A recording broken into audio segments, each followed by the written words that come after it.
Hi, this is Damion with a pretty in-depth article this week on the falling UK and locally Oxfordshire house prices. So it's a case of the winners and the losers. The doom and gloom of the national newspaper headlines regarding the UK property market, it basically would make you think that Armageddon has arrived. This being the second most interesting topic to us Brits, the first, of course, being the weather. So what is actually happening in the British property market? And as with most things in life, the devil is in the detail. So 2020 and 2021 were exceptional years for the UK property market. In Q4, October, November and December combined, an average of 23,071 properties were sold per week in the UK. Sold as in a sale agreed and the property went from available to sold subject to contract on the portals. In Q4 2021, an average of 21,000 properties were sold per week. And so by the end of week 3 in November of this year, an average of 19,700 properties per week became sold subject to contract.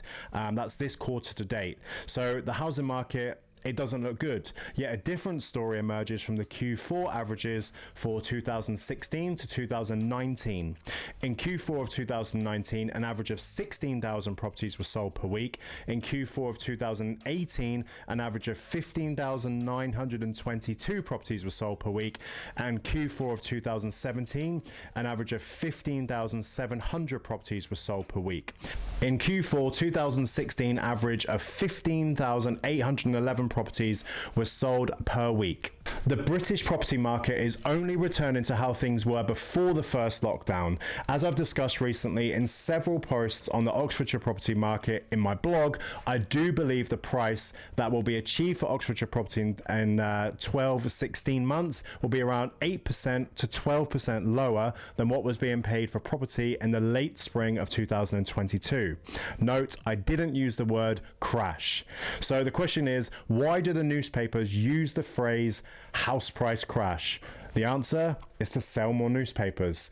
Include the time, policy and efforts that the political parties go to in order to keep the British house prices on an upwards trajectory to gain votes, and you might believe that a fall in house prices is a total catastrophe. Nothing could be further from the truth for most homeowners and landlords. Indeed, when you look at house prices without any emotion, when house prices fall in isolation, more people win than lose. So who wins when house prices drop? So the best way to do it is, let's say you own a 2-bedroom Oxfordshire home worth 350,000. You have an expanding family and you need a 3rd bedroom.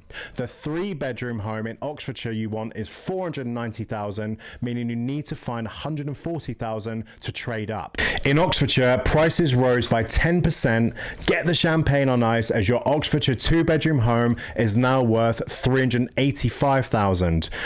Before you open the fizzy stuff, remember the 3-bed you want is also risen by 10%, meaning it's now 539k. If you want to trade up, you need to find 154,000. Oxfordshire house prices rising has cost you an additional 14,000. On the other side of the coin, what if Oxfordshire house prices fell by 10%? Your 2-bedroom home is now only worth 315k. Catastrophe. Yet wait, the 3-bedroom Oxfordshire home you want to move up to is now worth 441k, meaning you only need to find 126,000 to trade up. Also, stamp duty, solicitor fees and estate agency fees tend to be percentage based, so it saves money. As over 7 out of 10 home movers move up the property ladder, falling house prices are not necessarily a problem. Falling Oxfordshire house prices are great for those who want to move up the property ladder and trade up. So who loses when the prices drop? The first set of people that lose out are homeowners moving down market. The gap between selling a larger home and buying a smaller one narrows when moves down the market. So given the massive growth in house prices over the many decades, those homeowners who have been in the property market, it's tough to see this as a calamity, yet it's certainly a loss. The second set of people that lose out are beneficiaries of the home being sold when a parent or grandparent passes away. And you've got to be honest, honest, I believe there will be little sympathy in the broader community for those first two sets of people for their loss of money. However, the most exposed, and many people will sympathize with these, are those first-time buyers who bought their first home with a very small deposit. If you had just bought your first home for 200k with a 5% deposit, so you had a £190,000 mortgage, but Oxfordshire house prices dropped by 10%, you now own a home worth 180k, less than the mortgage. Now you're in negative equity as your mortgage is 10,000 more than what the house is worth, i.e. 190k less 180k, which causes you two main problems. Firstly, when your fixed rate deal ends, most of the time it's wise to re-mortgage to another rate. However, when you have negative equity, the range of mortgage deals open to you will be very minimal. So you'll be probably have to pay your bank or building society quite a pricey standard variable rate. Secondly, suppose you want to sell your Oxfordshire home. In that case, the price you achieve will not pay off the mortgage, which means you have to find a difference elsewhere, i.e. gift or borrowing from your family or selling an asset like a car. In a nutshell, making a move very, very difficult. So how many people will be drawn into negative equity if house prices drop by 10%? So just 2.9% of homeowners will be in negative equity if house prices do drop. Now, of course, if you are one of the 2.9%, that's going to be challenging. Yet the vast majority of those first-time buyers have been in their homes a year or less. And most first-time buyers only move to their second home after 4 to 6 years. Also, they will be fixed-rate mortgages, mostly 5-year fixed rate mortgages, so remortgaging is not actually going to be an issue either. But what would it mean to Oxfordshire house prices if they did drop by 10%? So if house prices do drop by 10% in the next 12 months in Oxfordshire, that would only bring us back to the house prices being achieved in January 2022. For all you property stat fans, the average house price in Oxfordshire today is 494k, whilst back in January it was 453k. Yet what if they drop by the same percentage, 19%, as they did back in the credit crunch? If house prices drop by the same percentage as they fell in the credit crunch in Oxfordshire, that would only bring us back to house prices being achieved in July 2020. So when the country's house prices fall, that tends to correspond with more challenging economic times. Now, because of rising interest rates and inflation, the price people are paying for an Oxfordshire property is much lower than one would have paid in the spring, when you were bidding against multiple offers and had to pay top dollar to secure the purchase. However, during times of falling house prices, that can start to negatively affect the broader British economy. For some strange reason, homeowners tend to spend less because they feel less well off because the value of their home has dropped, and fewer people move home, meaning there is less choice for people to buy. Lenders start to be meaner lending because they are nervous about what arrears and bad debts are building up. And 2023, it will be a challenging time for many Oxfordshire families. Yet, as we go into recession, the share of homeowners exposed to falling house prices is smaller than in the 2008 credit crunch. 92% of new mortgages taken out in the last 4 years have been fixed rate mortgages, compared to 63% in the years before the credit crunch. In 2008, 45% of existing mortgages were 4% above the base rate. Today, it's only 2.1%.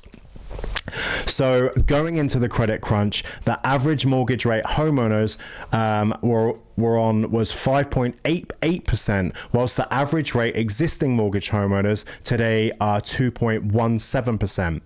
Ultimately, unemployment is the main factor of whether this goes from being a possible benign, slow 10% decline to a full-scale crash. If homeowners keep their jobs, they will keep paying their mortgages. However, as in the 1988 and 2008 house price crash, if people lose their jobs, mortgages don't tend to get paid, and that is when repossessions increase and forced selling starts to take effect. However, looking at the autumn statement, the government have learned the lesson of previous generations, and they vastly improved the safety net of contributing to people's mortgages. Should someone become unemployed at the moment, homeowners must wait 39 weeks before the government will help pay the mortgage, thus increasing their chances of repossession. This will be reduced to 12 weeks in the spring, reducing mortgage repossessions later next year and the year after. So where does that leave us? We should be less keen to celebrate house pricing booms throughout the good times because the usual house price crashes tend to worsen the bad times. In its place, we should concentrate on what British society can do to obtain a more stable property market over time. That's a topic for another article in my property blog, but do send me a message if you want a link to the other articles I write about on the property market. So my final thoughts: the house prices being achieved in the late 2021, early 2022 in Oxfordshire and the UK, they will be a distant memory in a year's time. Yet for most people, that's not a bad thing. 2023 will be a challenging year, but don't let price paid for property by 3.54% of the UK population, the percentage of privately owned houses that will sell next year, affect your outlook on worth as a homeowner or a landlord. So these are my thoughts. Sorry for the long-winded article. This is Damion Merry from Luxury Property Partners. Thank you.